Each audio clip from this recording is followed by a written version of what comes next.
શ્રી ગોવર્ધનનાથ કી જય. પ્રભુ પ્રેરણાથી આજે સુરદાસજીના એક બે સુંદર સુંદર પ્રસંગોમાંથી એક બે પ્રસંગ કહેવાનું મન લલચાઈ રહ્યું છે સખીજનો. સુરદાસજી એટલે દીનતાનું બીજું નામ. ખૂબ દિન, ખૂબ દાસ ભાવથી, દિન ભાવથી, અને પ્રભુ પણ એને એટલા જ રાખે, એટલા જ પસંદ કરે. શ્રીજી બાવા પણ એની ચિંતા એટલી જ કરે, એટલો જ પ્રેમ વર્ષાવે. એવા સુરદાસજીનો એક પ્રસંગ આપણે બધા જાણીએ જ છીએ કે સુરદાસજી એક વખત મનોરથ કરે છે કે મારે પ્રભુ લીલાના 1.25 પદો રચવા છે. 1.25 પદ રચી અને પછી જ મારે ભૂતલ છોડવું છે, પછી જ મારે વિરામ લેવો છે. સમય વીતતો જાય છે, વીતતો જાય છે. 1 લાખ જેટલા પદો રચાઈ જાય છે. ત્યારે શ્રીજી બાવા એકવાર આજ્ઞા કરે છે કે સુરદાસજી, હવે આપનો ભૂતલ છોડવાનો સમય પાકી ગયો છે. ત્યારે સુરદાસજી આપ શ્રીને પ્રાર્થના કરે છે કે મારે 1.25 પદ રચવાનો મનોરથ છે. પછી સમય જાય છે થોડો, ફરીથી શ્રીજી બાવા આજ્ઞા કરે છે એકવાર. ત્યારે સુરદાસજી ફરીથી એ જ વાત કરે છે કે વાલાજી, મારે હજી થોડા પદો બાકી છે. ત્યારે શ્રીજી બાવા એમ કહે છે કે અરે સુરદાસજી, આપ પહેલા એકવાર તમે જેમાં લખો છો એ પત્રમાં જુઓ તો ખરી, એ પુસ્તકમાં તમે જુઓ તો ખરી તમારા પદો. ત્યારે સાથે રહેલા સુરદાસજી, પોતે તો સુરદાસ છે એટલે પોતે સાથે રહેલા ગોપાલને કહે છે કે ગોપાલ, તું એકવાર ગિનતી તો લગાવ. જ્યાં ગિનતી લગાવે છે ત્યાં વચ્ચે વચ્ચે સુરદાસજીના રચેલા પદોની વચ્ચે વચ્ચે સુરશ્યામની છાપ વાળા 25,000 પદો નીકળે છે. અને કુલ 1,25,000 પદો. 1 લાખ સુરદાસજીએ પોતે રચેલા, જેમાં શૂર, શૂર પ્રભુ, સુરદાસ, સુરદાસ પ્રભુ, શૂરના પ્રભુ, એવી રીતની બધી છાપ છે. અને બીજા 25,000 પદો જે સાક્ષાત શ્રીજી બાવાએ ઠાકોરજીએ રચેલા છે, સુરશ્યામની છાપ વાળા. એ જોઈને સુરદાસજી શ્રીજી બાવાના ચરણમાં પડી જાય છે કે પ્યારા પ્રભુ, આપની કૃપાથી મારો મનોરથ પૂર્ણ થયો. આવી રીતે શ્રીજી બાવાએ ખુદ સુરશ્યામની છાપ વાળા 25,000 પદો સુરદાસજીનો મનોરથ પૂર્ણ કરવા કાજે લખેલા છે. સખીજનો, કેટલી કૃપા હશે અને કેટલી દિનતા હશે સુરદાસજીની. હજી એક એવો સુંદર જ પ્રસંગ છે. એક વખત ચાલતા ચાલતા સુરદાસજી, આંખે નથી દેખાતું એને, એ આંધળા છે, સુરદાસ કહેવાય જેને, એટલા માટે ચાલતા ચાલતા રસ્તા પર આવેલા એક નાનકડા ખાડામાં પડી જાય છે. ઉકાર કરે છે, બચાવો બચાવો. આજુબાજુમાં કોઈ હોતું નથી.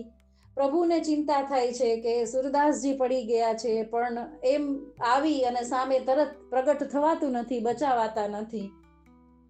તો સ્વામીજી હઠ કરી બેસે છે કે સ્વામીજી જોઈ શકતા નથી કે સુરદાસજી પડેલા છે, આખા કાદવમાં છે, એને તકલીફ પડે છે, એ પોકાર કરે છે. તો સ્વામીજી હઠ કરે છે, નહીં પ્રભુ, બચાવવા તો જવું જ પડશે.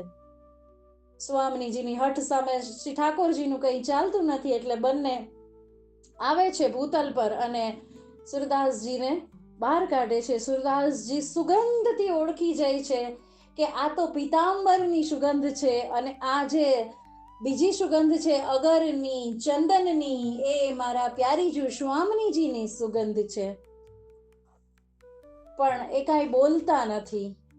અને એટલામાં આ લીલામાં સ્વામીજીનું નુપુર, એક નુપુર ત્યાં પડી જાય છે અને એ સુરદાસજીના હાથમાં આવી જાય છે. પછી બંને યુગલ સ્વરૂપ વિજય થઈ જાય છે. અને પછી સ્વામીજીને ખબર પડે છે કે મારું નુપુર ત્યાં લીલામાં નીચે, જ્યાં ભૂતલ પર આપણે આ લીલા કરવા ગયા હતા, સુરદાસજીને બચાવવા ગયા હતા, ત્યાં પડી ગયું છે. ખૂબ હઠ કરે છે, રડે છે. અષ્ટ સખીઓ મનાવે છે કે બીજું નુપુર આવી જશે, અમે લઈ આવી દેશું, તમે ના રડો. પણ સ્વામીજી હઠ કરી બેઠા છે. કેમ કે આ લીલા છે. શું કામ કહું છું, મારે તો એ જ નુપુર જોઈએ છે. પ્રભુ પણ ઘણું મનાવે છે કે સુરદાસજી પાસે છે, પ્યારીજુ સુરદાસજી પાસે છે, આવો હઠ ના કરો. સ્વામીજી માનતા નથી, કૃપા વર્ષાવવાની છે. કે છે ઠીક છે. પાછા ભૂતલ પર પધારે છે અને સુરદાસજીને પ્રભુ કહે છે કે એ નુપુર પ્યારીજુનું છે, સ્વામીજીનું છે, તો આપ આપી દો. સુરદાસજી અહીંયા ચાલાકી કરે છે, કેમ કે એ જાણે છે કે આના પછી મને શું ફળ મળવાનું છે. તો સુરદાસજી કહે છે, હું કેમ માનું પ્રભુ, લાલા હું કેમ માનું? હું એક વખત બીજું નુપુર હાથમાં, મને દેખાતું તો છે નહીં, તો હું બીજું નુપુર હાથ અડાડીને જોઉં તો હું પુષ્ટિ કરું કે આ એ જ વ્યાસ છે, એ જ આકાર છે, એ જ ગુગરી છે, એ જ એની ખનખન છે. અને વળી બીજું કોઈ આવીને માગે કે મારું નુપુર હતું, તો મારે તો શું કરવું? પ્રભુ સમજી જાય છે, સ્વામીજીને ના પાડે છે કે તમે તમારો ચરણ સુરદાસજીને ન પકડવા દો. પારીજુ, આપ ભોળા છો, આપ ખૂબ ભોળા છો, એ તમારો ચરણ પકડી લેશે, નહીં મૂકે. અરે એવું કઈ નહીં થાય. સ્વામીજી માનતા નથી અને સ્વામીજીને પણ એના પર કૃપા વર્ષાવવી છે. સુરદાસજી પગમાં પડી જાય છે અને બે પગ પકડી લે છે, નુપુર ચેક કરવાને બાને, નુપુરની પુષ્ટિ કરવાને બાને, અને છોડતા નથી, પગ છોડતા નથી, હઠ કરે છે. ઠાકોરજી કહે છે છોડો છોડો, સ્વામીજીના ચરણારવિંદને છોડો. સ્વામીજી કાંઈ બોલતા નથી, એ પણ સુરદાસજીને હઠ કરીને પ્રભુ છોડાવે છે. સુરદાસજી છોડતા નથી. પછી સુરદાસજી કહે છે કે એક શરતે છોડું. પ્રભુ પૂછે છે શું છે, બોલો. તો કે મને આપ દ્રષ્ટિ આપો અને મને યુગલ સ્વરૂપના, કિશોર સ્વરૂપના દર્શન કરાવો, બંને સાથે યુગલ સ્વરૂપના. અને મને એવો વાયદો આપો કે એ યુગલ સ્વરૂપની છબી હંમેશા મારી નજરમાં રહી જાય અને મારા નજરમાંથી મારા હૃદયમાં આરૂઢ થઈ જાય અને એ ક્યારેય ન જાય. અને પછી આ દ્રષ્ટિ કોઈ લૌકિક વસ્તુ ન જોવે, ક્યારેય પાછી એ દ્રષ્ટિ મને આવે નહીં.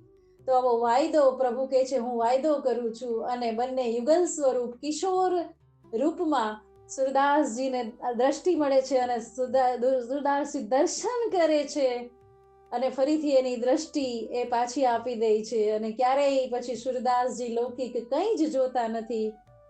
આવું સુંદર સુંદર ઘણા ઘણા પ્રસંગો છે સુરદાસજીના, આપણે જોશું.